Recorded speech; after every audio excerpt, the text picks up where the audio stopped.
భవిష్యత్తులో ఈ నీళ్ళు ఎక్కడి నుండి వస్తుంది? గడ్డ ఎక్కడిది? ఉండదు కదా. ఆ కొండ తవ్వేరనుకో, ఈ గడ్డ ఏమవుతుంది?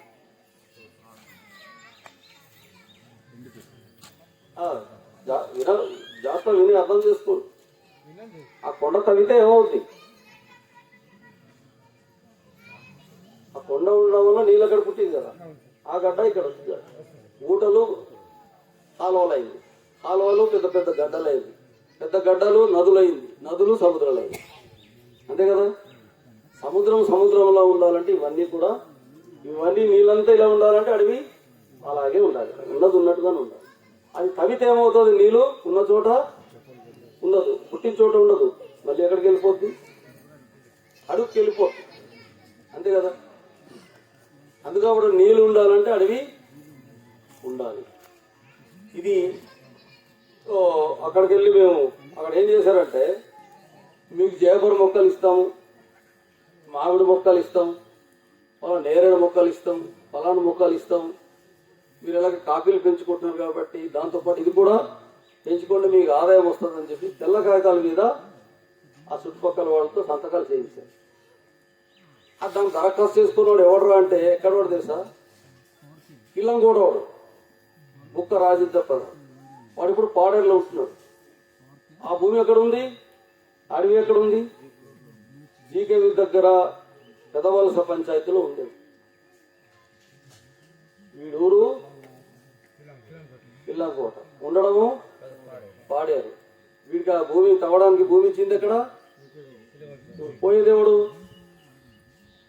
అంటే వీడి లాభం కోసం గవర్నమెంట్ అటుపక్క ఉంది, మరి ప్రజల లాభం కోసం, అడవి కాపాడడం కోసం గ్రామసభ దిశా చట్టం మీ పక్క ఉంది. దిశా చట్టాన్ని మీరు ఉపయోగించుకొని గ్రామ సభకు ఉన్నటువంటి అధికారాలు మీరు ఉపయోగించుకోగలిగితే దాన్ని ఆ చట్టం ద్వారా కాపాడడం కోసం మళ్ళీ మేము 2-3 రోజుల్లో ఆ డోకులూరు జీకేవి పొయ్యూరు కూడా వెళ్తున్నాం. ఆ తీర్మానం చేస్తాం. తీర్మానం చేసి పంపించిన తర్వాత తెలుస్తుంది. అప్పుడు జర్నల్ దాని మీద కూడా ఆ విధంగా తీర్మానం చేశాం. తీర్మానం వెళ్ళకముందు చంద్రబాబు నాయుడు పోలీసులు బందోబస్తు పెట్టి వాళ్ళ ద్వారా వాళ్ళకి అనుకూలంగా సంతకాలు చేయించుకున్నాం. మేమేం చేసామంటే 10 రోజులు ఉన్నాం జర్నల్ ఏరియాలో.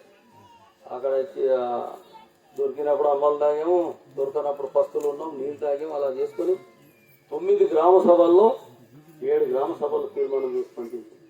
వారం రోజుల తర్వాత చంద్రబాబు నాయుడు అక్కడ గిరిజనులు వ్యతిరేకిస్తున్నారు కాబట్టి మేము బాగా సైట్ తవ్వమని ప్రకటన చేశాం. అర్థమైందా మీకు? అంత బలమైంది దిశా చట్టం. గ్రామసభకు ఆ అధికారాలు ఉన్నాయి. ఆ రాజ్యాంగం ఆ అధికారం ఇచ్చింది. దాని ప్రకారం ఇక్కడ గవర్నమెంట్ ఎవరు? ఈ గవర్నమెంట్ చేసే పని ఏంటి? అడవిని కాపాడుకోవడం, నీళ్ళను కాపాడుకోవడం, వాతావరణం కాపాడుకోవడం, భూమిని కాపాడుకోవడం, ఊరు. అర్థమైంది కదా. అలాంటి గవర్నమెంట్ ఎవరు?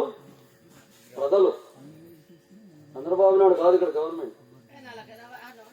దీన్ని వాడు కాపాడు, దీన్ని వాడు దోచుకుంటాడు. అలా జరగకుండా, నష్టం జరగకుండా ఉండడం కోసమే గ్రామసభ. కాబట్టి గ్రామసభకు ఉన్న అధికారాలు మనం జాగ్రత్తగా ఉపయోగించుకొని మన భవిష్యత్తు, రేపటి తరాల భవిష్యత్తు, ఆ తర్వాత ఆ తరం భవిష్యత్తు. ఇదే కదా, ఎన్ని తరాలు చూసిందో అడుగుతుంది కదా. అప్పుడు మన తండ్రులు పుట్టక ముందు ఎవరో, తండ్రుల చేతికి వచ్చిన తర్వాత మనది, ఇప్పుడు రేపు మన పిల్లలది, ఆ తర్వాత ఎవరిది అవుతుందో తెలియదు కదా. అందుకాబట్టి మన ఏటీఎం ఏది? ఆదివాసుల ఏటీఎం ఏది? అడవి తల్లే ఆదివాసుల ఏటీఎం. కాపాడుకుందామా వద్దా? అది. దీనికి తోడు మన ఓటుతో మనమే కనుక గవర్నమెంట్ అయితే ఏమవుద్ది? ఈ చట్టాలు అమలు చేయడంలో మన గవర్నమెంట్, అంటే పైన దేశంలో, రాష్ట్రంలో గవర్నమెంట్, మన ఊర్లో ఈ గవర్నమెంట్, ఆ గవర్నమెంట్ తోడైతే మన తిరుగుండదు. ఇంకా ఎవడు మన జోలికి వచ్చేటోడు ఇంకా లేదు. కాకపోతే మన ఓటుతో మనం గవర్నమెంట్ అవ్వాలి. మన ఓటుతో మనమే ఆ గవర్నమెంట్ మన బలం పెంచుకోవాలి. దానికి ముందు మన గవర్నమెంట్ ఏది, గ్రామ సభకు ఉన్న అధికారాలు మనం ఉపయోగించుకోవాలి. దాన్ని బట్టి మన ఊర్లో మనమే గవర్నమెంట్. అర్థమైంది కదా. దీనికి ఈ మండల కమిటీలు ఏమంటాం, ఆదివాసీ స్వయంపాలన సాధన సమితి తరఫున కమిటీలు అయిపోయిన వెంటనే ట్రైనింగ్ కూడా ఇస్తాం. ఆ ట్రైనింగ్లో పీసా గ్రామసభ నాయకులు ఉన్నారు కదా, వాళ్ళందరూ కూడా పిలిచి వాళ్ళకి వీళ్ళు కలిపి ఒక మీటింగ్ ట్రైనింగ్ ఇవ్వాలి. వాళ్ళు వచ్చి మీరు చెప్పినప్పుడు దయచేసి మీ భవిష్యత్తు కోసం, రేపటి పిల్లల భవిష్యత్తు కోసం ఏం చేయాలి, మీరు ఈ స్వయం పాలన సమితి అనే ప్రజా సంఘానికి, ఈ ఉద్యమానికి మీరు మద్దతు ఇవ్వండి, దీనికి అండగా నిలబడండి. మీరు ఏ పార్టీలతో ఉన్నారో మాకు అనవసరం, కానీ పార్టీ జెండాలు మోస్తే మీరు పోతారు.